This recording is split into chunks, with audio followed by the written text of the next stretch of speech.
সুন্দরী আপুদের ভিডিও পেতে আমাদের চ্যানেলটি সাবস্ক্রাইব করুন। যৌতুকের কারণে আমার বিয়ে হচ্ছে না। আমার বাবা একজন ভ্যান চালক, দিন আনে দিন খায়, কিন্তু বিভিন্ন জায়গা থেকে আমার দেখতে আসে।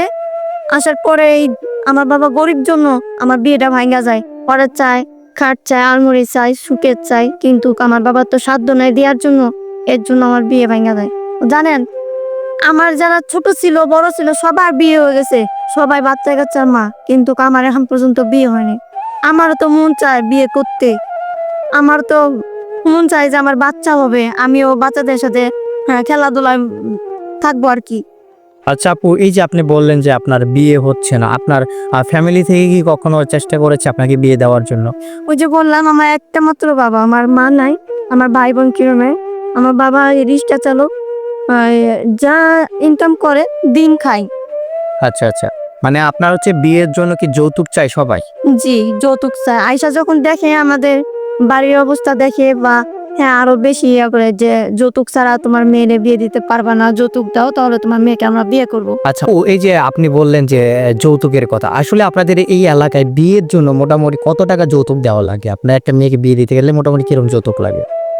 মানে ওনারা কোনো টাকা পয়সার দিক এগুলা চায় না, ওনারা চায় শুধু ঘরের জিনিস, যেমন খাট, সুকেস, আলমারি, হ্যাঁ এগুলা বিভিন্ন প্রতি জিনিস। মানে ঘর সাজানোর যত সামগ্রী আছে এগুলা চায়? জি আচ্ছা, এগুলা কি আপনারা এখন দিতে পারছেন না, এই জন্য আপনার বিয়ে হচ্ছে না? জি। তাই তো?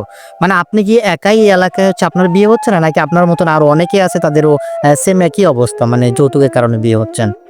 এই এলাকায় আমি একাই, কারণ আমার বাবা এই এলাকায় অনেক গরিব। আচ্ছা আচ্ছা আচ্ছা, তো আমাদেরকে কেন ডাকছেন একটু যদি বলতেন। আপনাদেরকে ডাকার একটা কারণ, যে এরকম আর কতদিন চলবে? আমার বয়স 19 বছর চলতেছে, আর আমার বাবা তো কম চেষ্টা করতেছে না, আর এরকম ভাবে ঘরে থাকলেও মানুষ খারাপ বলে। তো আপনারা তো মিডিয়ার লোক, তো আপনাদের ক্যামেরার সামনে আইসে আমার এই কথা বলার একটা উদ্দেশ্যই যে আপনাদের ভিডিও দেশে বাইরে সব দেশেই দেখে মোটামুটি ভিডিওগুলা।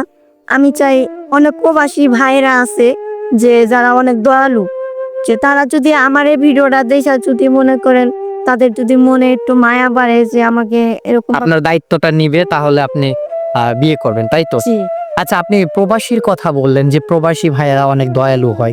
আমাদের বাংলাদেশে কিন্তু অনেক ছেলে আছে, অনেক অসংখ্য ফ্যামিলি আছে যারা কিনা তার ভাই বা কারো আত্মীয় স্বজনকে বিয়ে করার জন্য একটা গরিব ঘরের সন্তান খোঁজে, গরিব ঘরের একটা মেয়ে খোঁজে, যে সে যেন একটু মানে ইসলামিক মন মাইন্ডের হয়, ভালো হয়, শ্বশুর শাশুড়িকে একটু আদর যত্ন করবে, এরকম টাইপের হয়। এখন যে আমাদের বাংলাদেশে কোনো ছেলে আপনাকে বিয়ে করতে চায়, তার যে ডিমান্ডটা এরকম থাকে, তাহলে কি আপনি সেই ডিমান্ড পূরণ করতে পারবেন কিনা? যদি 5 ওয়াক্ত নামাজ পড়া বা কোরআন শরীফ পড়া বা ইসলামিক মন মাইন্ডে শ্বশুর শাশুড়ির খেদমত করা, স্বামীর খেদমত করা, এরকম যদি চায়, তো আপনি সেই ইয়াগুলোকে আপনার ভিতরে আছে কিনা? জি, এরকম যদি হয় তাহলে কোনো সমস্যা নাই, যে সে যদি বাংলাদেশেরও হয় কোনো প্রবলেম নেই। কিন্তু আমি যতটুকু জানি, যে আমি প্রবাসী ছেলের একটা উদ্দেশ্য করে কথাটা বললাম, যে ওরা তো দেশের বাইরে থাকে, ও সব ধরনের দুঃখ জিনিস ওনারা বুঝে। এর জন্য আমি ওনাদেরকে টার্গেট করে বললাম আর কি। সমস্যা নেই, যে বাংলাদেশে এরকম কেউ থাকে আমি রাজি। আচ্ছা আচ্ছা, তো আরেকটা প্রশ্ন, দেখা যাচ্ছে যে অনেকের বউ চলে যায় বা অনেকের বউ নাই, মারা গেছে, তো এরকম ছেলে যদি আপনাকে বিয়ে করার অফার দেয়, সেক্ষেত্রে করবেন কিনা? এখন ওরকম ভাবে যদি আমি রাজি হই বা বিয়ে করি, তখন পাড়া প্রতিবেশী আবারও এটা নিয়ে হাসাহাসি বলবে যে হ্যাঁ, ওই বিয়ে দিতে পারে না জন্য একটা বিয়ে তো ছেলের কাছে উনি বিয়ে বইছে বা বিয়ে দিয়ে দিছে, তাহলে এটা আরো মনে করেন লজ্জার বিষয় আর কি। এর জন্য এর জন্য আপনি হচ্ছে আজ যে বিয়ে করা নেই, আনমেরিড একটা ছেলে খুঁজতেছেন যে যে আপনার দায়িত্ব নিবে, তাই তো? আচ্ছা, আর ছেলের লেখাপড়া কিরকম থাকতে হবে, বা এরকম আপনার কোনো ডিমান্ড আছে কিনা যে ছেলে উচ্চশিক্ষিত হতে হবে, তার টাকা পয়সা থাকতে হবে, বাড়ি গাড়ি থাকতে হবে, এরকম কোনো ডিমান্ড আছে কিনা আপনার? না, ওরকম আমার কথা সে যেন হ্যাঁ আমার মনটা বুঝতে পারে, কারণ আমি নিজেও লেখাপড়া অত কিছু করি নাই, খুব কম। আমার বাবা তো গরিব, এর জন্য ক্লাস 5 পর্যন্ত লেখাপড়া করাইছিল।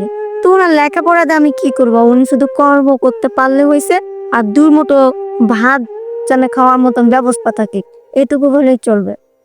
আচ্ছা, তো এখন আপনি এই যে আপনার সাথে যদি কেউ যোগাযোগ করতে চায়, তাহলে কিভাবে যোগাযোগ করবে একটু যদি বলতেন। এটা আমি আপনাদেরকে নাম্বার দিয়ে দিব, আপনারা হ্যাঁ স্ক্রিনে দিয়ে দিবেন, বা আপনাদের সাথে যোগাযোগ করলেও সমস্যা নাই, কারণ আপনারা তো আমার বাড়ি চেনেন, আমারে চেনেন। আচ্ছা আচ্ছা, তো দর্শক এই যে ছুমাইয়া আপুকে দেখতে পেলেন, এই ছুমাইয়া আপু কিন্তু তার জীবন সঙ্গিনী খুঁজছে যে কিনা তার দায়িত্বটা নিবে। তো আপনারা যদি কেউ ওনার দায়িত্বটা নিতে চান তাহলে অবশ্যই আপনারা হচ্ছে আমাদের সাথে যোগাযোগ করবেন, কারণ